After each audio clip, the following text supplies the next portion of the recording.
Today's podcast is brought to you by Audible. Get a free audiobook download and 30-day free trial at audibletrial.com/new music industry. Over 180,000 titles to choose from for your iPhone, Android, Kindle, or MP3 player.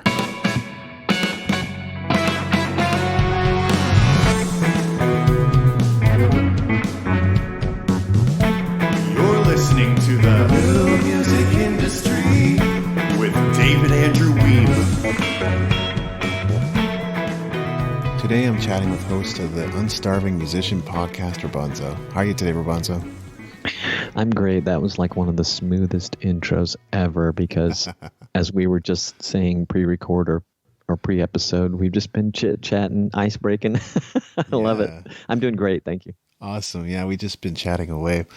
I don't know how many times I've said the intro like that now, but I guess something people wouldn't know necessarily is I've been podcasting since 2009 with the David Andrew Weeb podcast, which quickly turned into the David Andrew Weeb Interviews and Music Business podcast, which then became Dogcast Music Entrepreneurship.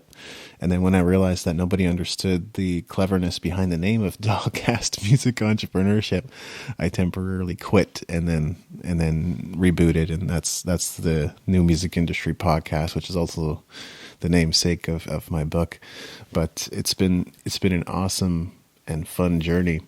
So, and we'll be getting into that too, because you're also a podcaster, but your website makes it fairly clear that you're passionate about helping musicians, especially in the area of live performance. So where does that passion come from, and how did you get started in this space? Yeah, that's where it started. I am a lifelong gigging musician, drummer, and singer, and I recently, confessed in another conversation for the podcast that I years ago used to play guitar and just stopped and picked that back up. So because I think it's from talking to so many songwriters and I'm like, wow, I'd like to write some songs. So I picked that up as well. But it did come from gigging a lot and being very proficient at it in terms of being I was fond of saying, when I was in the markets where there are the opportunities that I could gig at will, when, where, and with whom I wanted to and get paid doing it. And I guess, the story I usually tell is one December, a while back, I realized my gig calendar had one or more gigs per month in the coming year. And I was like, oh, that's pretty cool. I should maybe share that with some people. And eventually it drove me to write a book called The Unstarving Musician's Guide to Getting Paid Gigs. And once that was done, maybe during the process, I thought, I wonder, what could I do to make this a little bigger? Because if this does help musicians, surely there's, I can take it to a broader audience. Over time, though, from talking to a number of songwriters, musicians, and industry people, content creators that are in the music space, I'm learning all these other things that we're able to share. I'm able to share, even outside the podcast. So as my new thing I'm fond of saying is I feel like a curator of, expertise and mistakes and new trends that independent musicians want to use. So that's how it started. What kind of gigs were you playing at the time? I have always been predominantly like a club, private events, winery type of gig person. There are the occasional, things that I consider a little unusual, like playing at a Google corporate event or a wedding occasionally. But so just getting out and gigging with rock bands, pop bands, dance bands, occasionally filling in for other types of genres.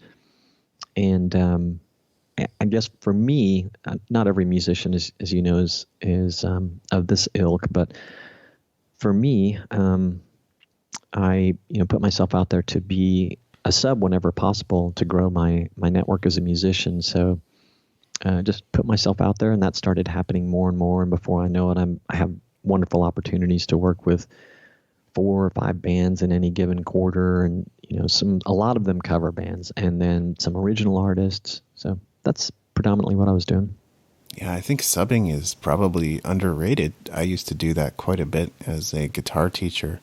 And honestly, some of the most fruitful times as a guitar teacher were when I was subbing for, a group of teachers who were working at the same store, Long and McQuaid up here in Canada. And it was probably some of the best pay scale I've seen for teaching. So I'm kind of glad to be out of the teaching space at this point. But I remember those being really good paydays.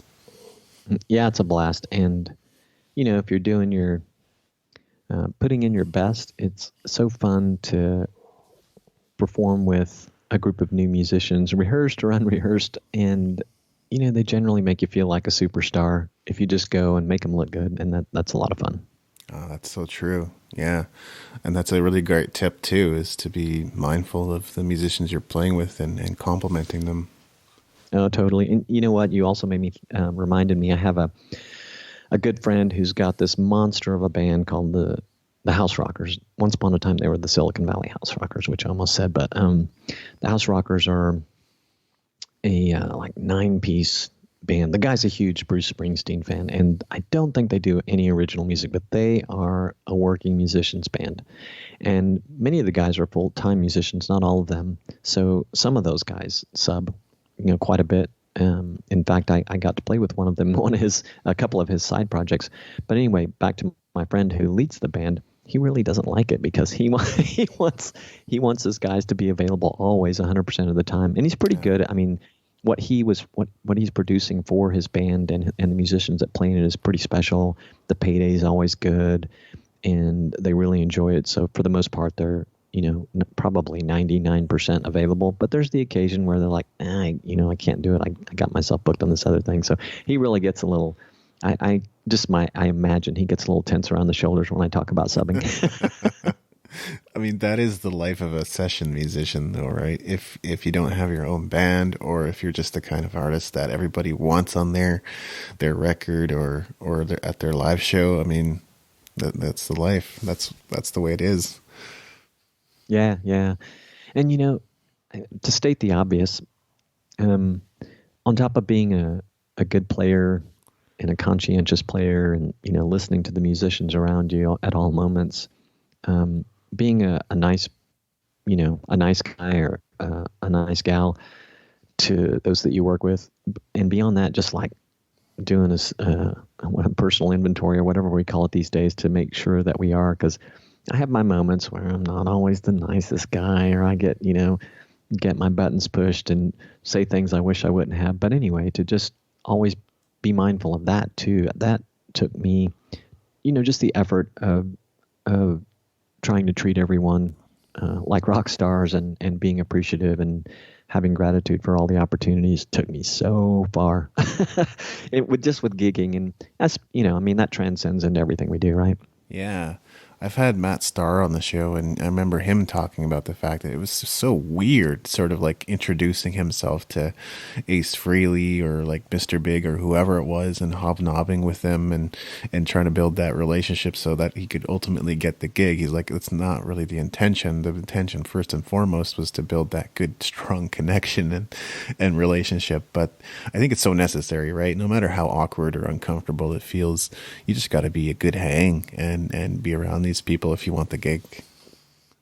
Yeah, I think it was my very first or second interview for the podcast was a friend from Texas who's been a working musician, has done some really cool stuff over the years.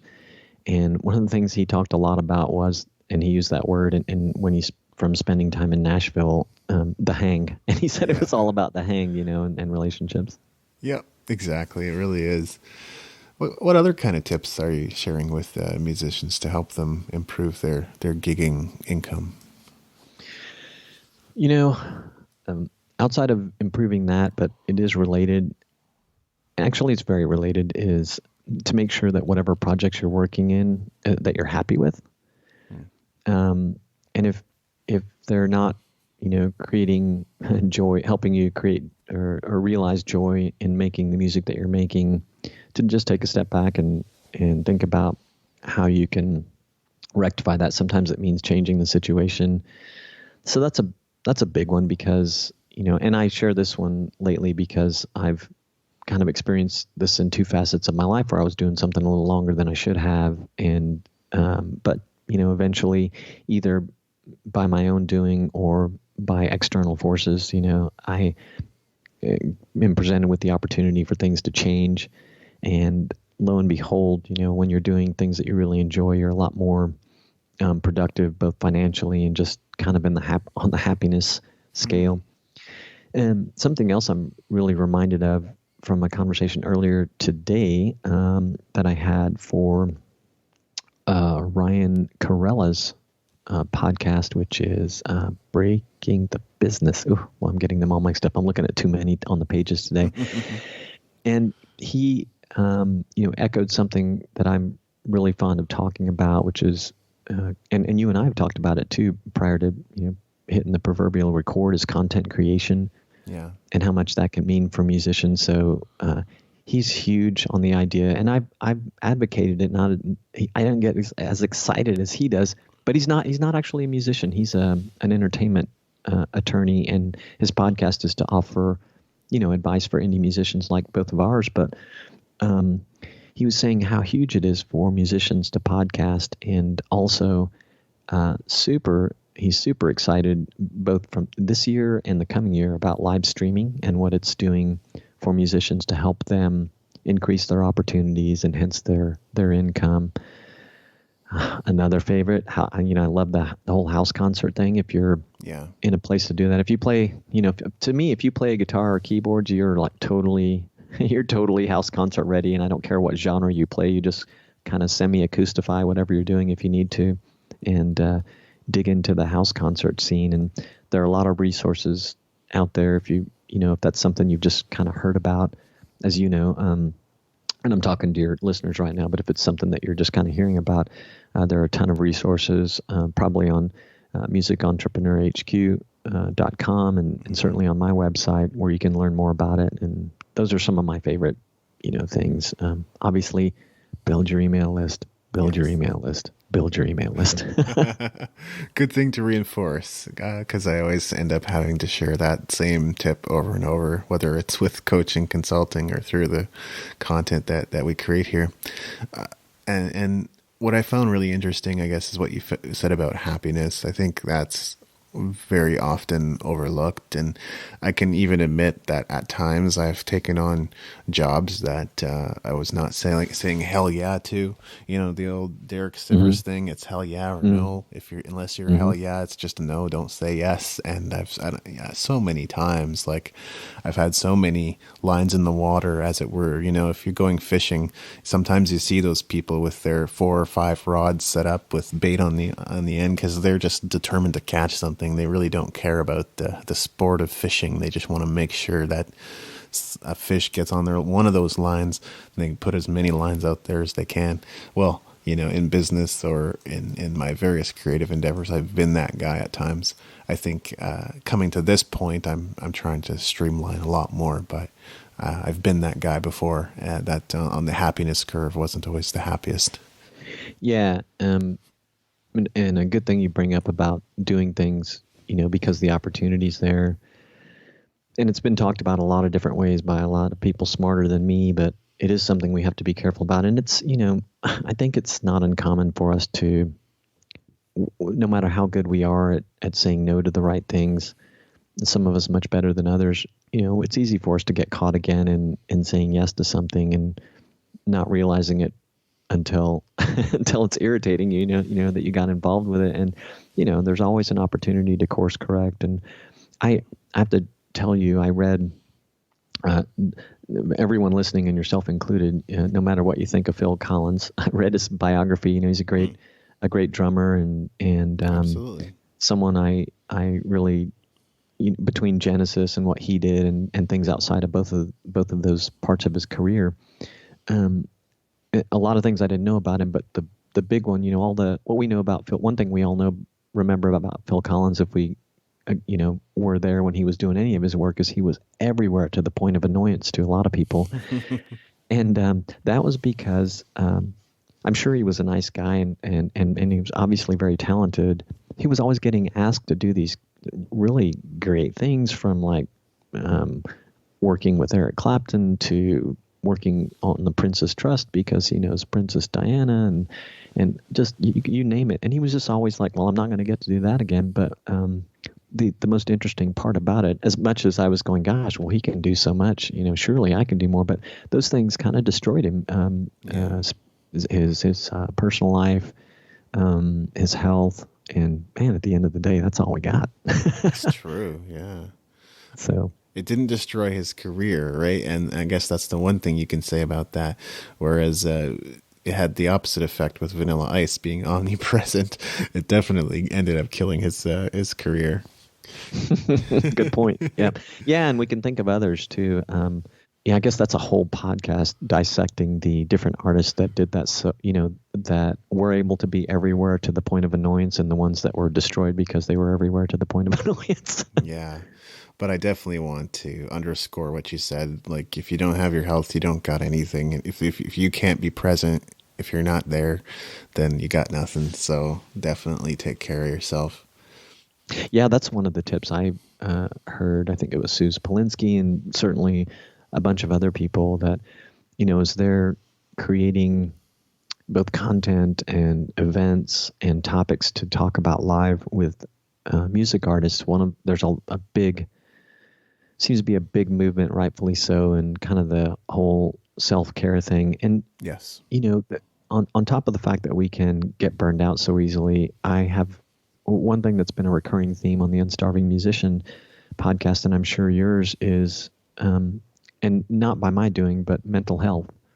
And I don't know if it's true or not. From the outside looking in, it certainly looks like that in the artistic world, that there are a number of challenges with mental health, depression, and these types of things. So certainly this whole conversation we're having about self-care is super important to maintaining a good state of mental and emotional wellness, so that we can always be creative. And I've also heard, as you probably have, that many artists are kind of afraid to lose the emotional or drama that they might be having in their life for fear it will affect their creativity. But I've seen otherwise, and I'm sure I know many people besides me have seen the same, that if you're in a good headspace, you're going to do your best work. Yeah, it's kind of a recent observation for me, but I think the other day I came across this list, and it was because of a content piece I was putting together, which was like, should you give up on music? By the way, answer is no. But I found this list on Wikipedia. It was like notable people with major depressive disorder. And the list will absolutely surprise you. There's people like Buzz Aldrin, Second Man on the Moon, might be a reason for that. Mm-hmm. Drew Carey, Wayne Brady, Eric Clapton, Hulk Hogan. The list goes on. And there's tons of musicians on there too. And it just goes to show you that, like, success, quote unquote, doesn't make you happy.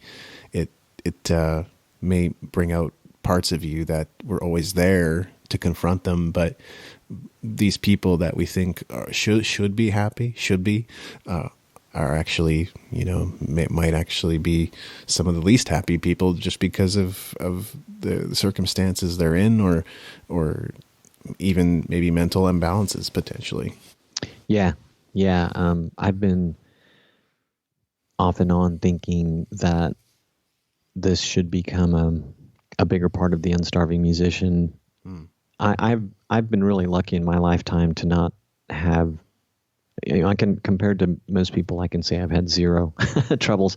I've had legitimately a couple of episodes in my life where I was dealing with, what I'll just label minor depression. Nothing I saw anybody for, maybe should have, but in talking to people about it, and having gone through just a little taste of it, it's kind of scary. And I think that awareness is always a good thing, in sharing stories when we can about the times that have been tough for us.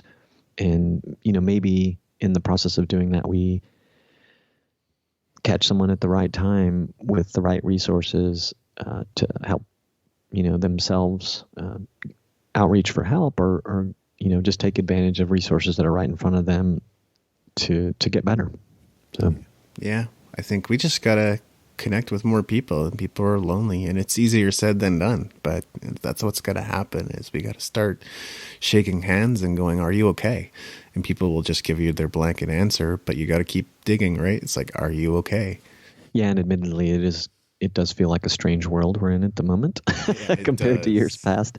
So that can certainly add to it, and everything from all things digital to political climate and culture. Just I, I I've kind of stopped blaming just politics, but Yes, just culturally, people are having a tough time. absolutely. Yeah. Such an important topic. But, you mentioned Unstarving Musician, which is a name I really like. And it seems to me we're both passionate about dispelling this pervasive idea that if you're an artist, you must be starving, which is an assumption and sentiment a lot of people still carry. But some people, when they embrace their passion and go all in on their artistic career, they end up exploding. So what are some things you've seen in this regard? Who do you know that isn't just starving or surviving, but rather thriving? Shannon Curtis, talked about her earlier today, and she does it largely on community and house concerts. She tours every year, and that's all she does, house concerts. And she, is kind of an annual, with her husband at her side, and the recording process and probably the creative process too. She's releasing music every year, and this is kind of the center point for creating a house concert tour.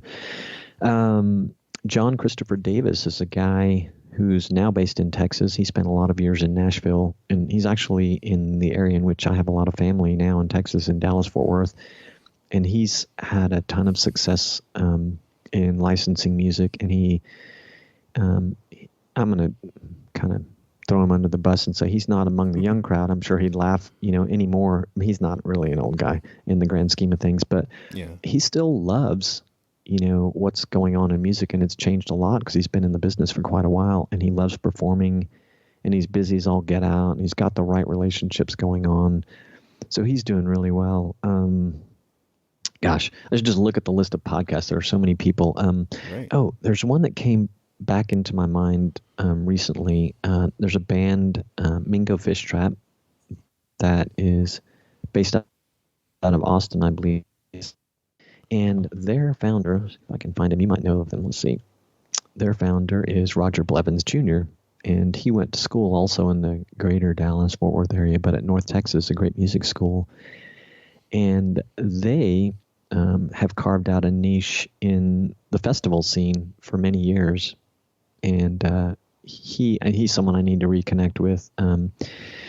He's got he's just one of those people that's seen a lot, done a lot. He knows a lot that I think is helpful to other musicians. I know he participates in songwriter type masterminds, these songwriting groups. I think they have like a songwriters university in his area that they sort of do online collaboration with. And so that's a really cool thing. But I don't know if he's out there sharing all of his great stories and all the, trials and tribulations therein. But yeah, that's a great question. I'm looking at the long list of people that have been on the podcast, and there are just so many. But I guess my answer speaks to one thing, is that there's so many ways to make it in music.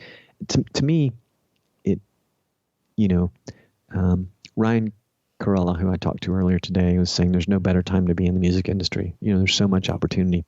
On the other side, I think, man, it's so hard to be in the music industry. You have to do, you have to be so many things. You can't just be the artist anymore, right? So there's two ways to look at it. But one thing's for sure, there's a lot of different ways to create your income and your niche in ways to make it happen. So, and like Ryan says, they're just, if you're resourceful enough, it's all out there for free on the internet. If you need a little extra help in the way of some courses, and I'm one of those guys. I like a good course, that's there. The books are there, your books, my books, and they're just, and tons of super smart people helping people out like you are.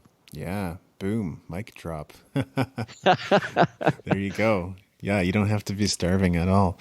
And I love what you said about things being kind of bloated and confusing out there. I've seen that in the music entrepreneur space, and I've been in those talks, and I was kind of surprised that what they had for me was this giant mind map, or what they had for their listeners, viewers, attendees, whatever, was this giant mind map of these are all the things you got to do. And I was kind of thinking to myself, like, no, no, no, no. It's got to be easier than this.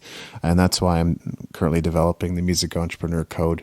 That's all I'm going to say about it right now. But if people want to get on the waiting list, they can go to musicentrepreneurhq.com/code and find out when that's going to become available. Now, Cool. You've referenced podcasting, and we both have podcasts, and we've interviewed some of the same people even, which kind of shows you who the squeaky wheels are in the music business. But what was it that made you think podcasting would be the right channel for your message? Well, while I was thinking about what I was going to do to make this a little bigger, a website was obvious. A blog to me at the time was pretty obvious. Yes. And I got involved in a large international community mastermind thing for personal branders. So it really had little or nothing to do with music. Nothing actually. Is really for anybody who wants to niche out a something like helping musicians, or whatever. Maybe you're in the world of education and you want to make life easier for teachers. It didn't matter. But one of the loudest recommendations I got from the mentor ringleader of this whole thing was, Roberto, you need to start a podcast. And I took his advice thinking, well, he's got one. He's obviously building a great business with it. And to me, by the way, that's a good thing, to build a great business about, around what you're doing, whether part of it's trying to help musicians or just to get your music out there. You kind of have to, right? Because if not, you're going to run out of gas at some point. So he says, you got to start a podcast. And I did. And I found out immediately after getting through maybe the first couple of interviews and I probably did then too. My first one was a big disaster, but I loved it. And I found inspiration in one podcaster and then a couple that are, kind of big league podcasters in the art of the interview. So that's what really inspired me.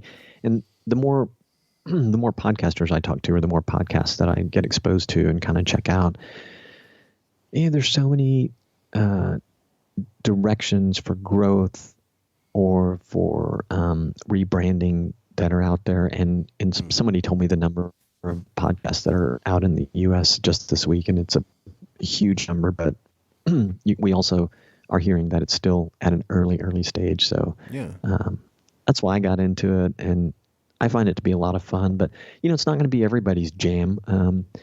Some of the musicians that you and I talk to need to start a YouTube channel because that's their jam. Podcasting is a ton of fun for me. I would like to become more of a YouTube or a video kind of guy. And in fact, I have to. It's on the radar. I want to start putting out my own performance content, and I would love, to have an occasional thing where people can see conversations like ours today live, doing some live streaming. So yeah, little steps at a time. Yeah, and I can definitely see this podcast space continuing to grow. I think it is challenging. Like, I've seen a gradual uptick in my listenership recently, which is great. But it was a long stagnation there for a while, sitting at about 1,000 listeners per month. And it's like, well, that's great. I'm just wondering if it should keep going with this thing, because it doesn't seem to be growing. And well, it's always validating to see those numbers continue to go up and change. But I think sometimes it's also easy to take for granted that, like, you have a reach of 1,000 people, and you're like, oh, that's actually pretty significant when you stop and think about it. Oh yeah, and I don't know if you know this, but at just 1,000 listeners per episode, you're percentage-wise hugely far and away above all the rest of the podcasters. So if you're podcasting and you're at that level, you're doing great. And not everybody has to be Joe Rogan or pick your podcaster that's like one of the most famous in the world. So we just need to be engaged. Same as when we play our music, when we create our music, engagement is our friend. And same thing with podcasting. I heard a great, by the way, on engagement, if I can throw this out there. Yeah. Ryan Corella was sharing a story. See if I can find her name while I'm sharing it with you. But we were on the thread of live broadcasting, video streaming, and the great opportunities it provides to musicians these days. Mary Ambers, who I believe he talked about, she's doing big things. I think he said on Twitch or Stage It. But like her, and I've had a guest on my podcast that's done very much the same. She's doing everything from writing her songs in, going through the writing process in a live stream, asking for suggestions for anything as small as I need a word to rhyme with whatever, fill in the blank, while she's live streaming, and actually letting her fans collaborate with her. I've had a guest that has done that. She's had guests help her choose songs from those she's working on, to vote which ones they like best for her upcoming release. They work with her on the cover art and various other aspects, and that's pretty amazing. So I think, podcasting can be this way as well. But what a cool thing, though. He got me pretty excited about the whole live stream thing. It's something I want to explore with my guests in the future, and it gave me food for thought in my own new chapter in music. Yeah. Right now, Instagram Live is a big thing. I had a friend who came to me and said, well, I'm going to start doing lives on Facebook. And I had just spent probably the better part of 5-6 months experimenting with Facebook's lives. And I was like, dude, you got to move on over to Instagram, because based on my testing and my experiences, Facebook Live is no longer where it's at. And he was like, okay, well, I'm gonna do it on Facebook because technologically it just makes more sense for me to start there. But then I'm gonna distribute it to Instagram. I said, great, do that for sure. Yeah, Instagram video is all the rage, and this is gonna sound weird, but to some people, not to everyone, but LinkedIn video. And I know it's going to sound weird. But yeah, it's going to sound weird, right, to some people, because that's not for musicians. That's for people looking for jobs to some people. But think about, if you're not there, think about how you can or should be, because LinkedIn videos at in its infancy stage, kind of like Facebook was at once upon a time, or maybe Instagram is right now. So it's a great place to get your message out on video. Yeah, I think you got to get on there too, beyond LinkedIn. There's a lot of opportunities, and people, the video engagement has been really good. And a growing number of industry professionals out there too, and these people are great to. I'm learning more reasons why industry pros are great to connect with. When I first started, I just considered myself a musician. I do. First and foremost, I consider myself a musician, an author, a content creator. But I figure slowly but surely I'm kind of falling into what I consider industry, in that, I'm an educator, right? To a degree, and maybe someday I'll just be full-fledged.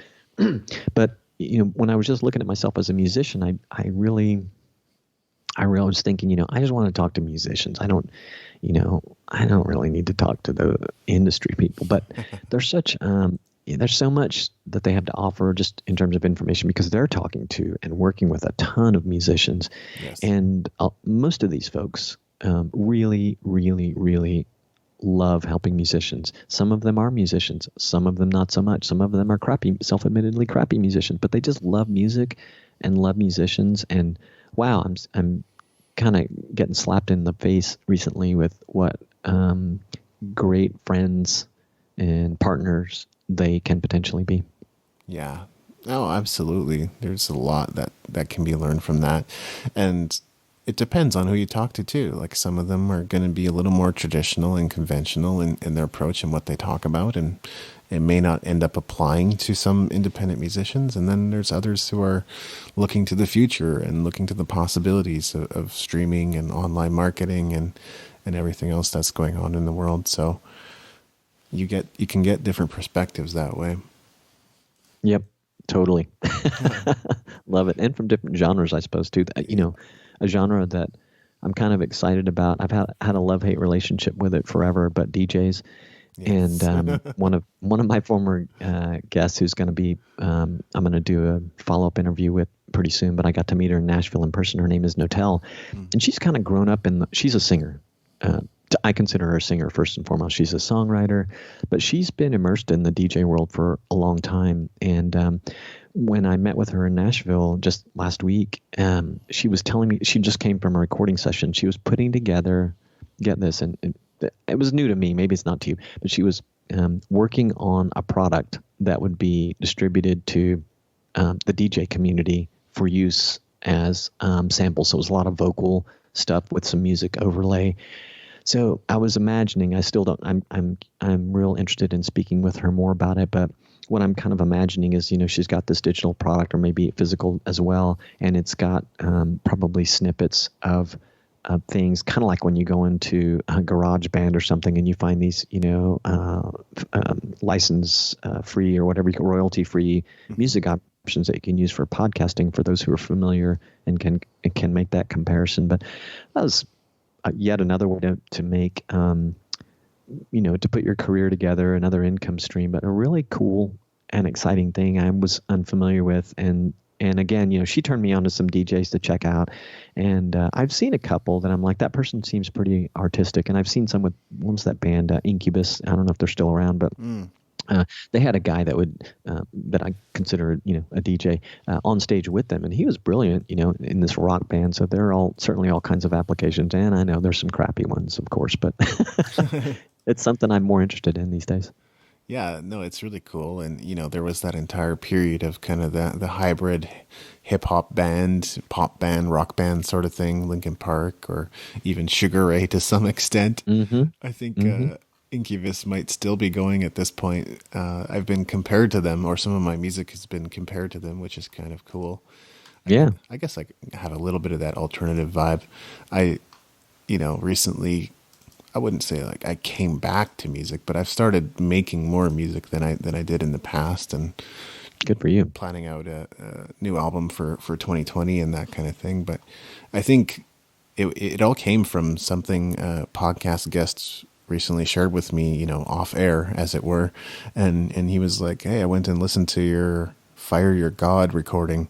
It says it's released in 2018, but is that new?" And I was like, "No, it's actually not. I think I first released it in 2011." And he's like, "Well, something I just wanted to tell you. It kind of makes me think of John Frusciante. Have you listened to his stuff?" And so I've had that comparison before too, but I hadn't sat there and listened to John Frusciante. And then when I did, it's like he actually has quite a few, raw, unpolished, demo-esque recordings. And I was like, oh, well, if someone like him is doing it, certainly I can too. Yeah, what a great artist too. Now that you said that, I need to go listen to some of his solo work. Yeah, absolutely. We'll wrap this up here shortly, but another medium you've chosen for your message is a book. It's fair to say that there are many people in this space with a book, but it can be a massive undertaking. And while it establishes your credibility and authority, like getting it read can be even more of an intensive uphill climb. So what made you want to write a book, and what has the impact of that been? I've always enjoyed writing, and it's a quick read, but still creating even a quick read is for the first time feels like a monumental task. And then I did the self-publish route. And I would imagine whether you're doing self-publishing or traditional, there's still a lot to learn, right? Mm-hmm. So there was all that, and then there's the sigh of relief when I finally, put the last period on the page, or right at the end, whatever. And then realizing, oh crap, now I have to start working to get it out there.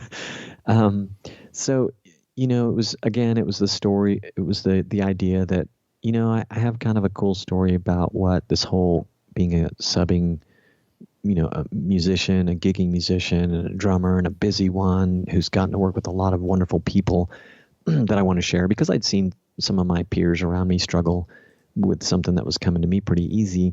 So I figured, there's more people out there that struggle. And so I put it together, and it did take a little while. I would like to actually improve upon it with a second edition, and I've slowly started working on that. And the title of it was to lend itself to a series so that I could have an Unstarving Musician's Guide to Fill in the Blank. The first one was about getting paid gigs. So that, was the initial intention. But I've just done the one, and, speaking of that, I was looking, you've published a few, So Yes. that inspires me to get back out and write, or get to it, so to speak. But you and I were also talking about paid paid work to create content. I've had some of those Yes. opportunities come across my desk recently, so That's I'm fantastic. taking it. Yeah, and I'm taking advantage of those, and the work is interesting, and will help me with the economics of keeping the Unstarving Musician going for now. So something that I felt compelled to do. But I'm meeting with another writer on a regular basis, to a couple actually, a workshop and in a workshop environment and a mastermind environment, to keep myself going. But they're a great business card, right? And They they're are. one of the things. Yeah, and if you're a musician and or a podcaster, or you're just a podcaster, or you're whatever, if you have a book, that's a great way for you to ask your community to support you. Pick up a copy of my book. It's available on Amazon and all the other platforms via kobo.com, or however you're selling it. And speaking of which, I almost forgot. I've been really bad about this. I sponsored an event recently, for Suze Polinsky of Rockstar Advocates, and I in celebration of the event, I put the book on sale for the first time. So I don't have the prices right in front of me, but I think it's like $3.99 for the paperback and $2.99 for the Kindle on Amazon and Kobo. And Kobo is just a place where you can get it on all the other electronic platforms. Yes. And that's through this month. So if you happen to, I don't know if anybody's going to hear this before then. I should have asked that. But if they do, or maybe something that gets mentioned in the show notes. So that was kind of a big deal for me. But the bigger thing, getting back to, if you have a book or you're thinking about a book, it's a great way for you, for your people, your tribe, your fans, your patrons, your supporters, to support you in whatever work you're doing. Absolutely. Yeah, I do have 4 books now, and rest assured there are more coming. But I think, I was here worried about automation and AI beginning to take over content work, which I guess to some extent it is, like producing business reports and stuff like that. Sure. But I think this is actually the most lucrative time to be in content creation. So if you are a writer, or if you want to get into that work or have a little bit of side income, now's the time to get into it. It's big. Are there any books or other resources that have helped you on your journey? Well, as a podcaster, I shouldn't say the podcast, but the person, Pat Flynn, was a big inspiration. Yeah. That was an early one for me too. Tim Ferriss was a big inspiration. He was also helped by Pat Flynn, by the way, but he was a big inspiration because I like his interview style, and his the topic is always superb. Mark Maron has been a big inspiration. Other reasons, man, I'm getting inundated with smart people and smart content these days. And so, I think I'm at a point, though, where I should zero in on some stuff that's really related to music, and some of the conversations I'm having as of late with the, air quotes, music industry people. I think that I'm going to be digging into those relationships more, to ask them questions, ask for help, try to be of value to them, because I know they'll help me, and they'll help me help other musicians, and you'll see. I'll be sharing those things always on unstarvingmusician.com, and I know you do the same on your website. So that's one of the many places that you can find great information and resources if you're a gigging musician or a songwriter or somebody who's just trying to get the needle to move a little bit. Yeah. That's great. Well, I know you've got other calls and podcast recordings and other things to hop on here, so we'll let you go. But thank you so much for your time and generosity, Robonzo. Is there anything else I should have asked? No, man, I think you covered it quite well, and I just want to say it was a pleasure. I really appreciate the opportunity. I want more people to know about the Unstarving Musician and the podcast especially, and talking with you today was a great opportunity for people to learn about it. So thanks. You got it. And people can go to unstarvingmusician.com, right? Yep, that's the one. Fantastic. Thanks again. Yeah, man. Appreciate you. All right. Thank you for listening. Music in this episode was brought to you by Brian Young. Wherever you're listening to this right now, please consider leaving a 5-star review and comment to help us get the word out about the podcast.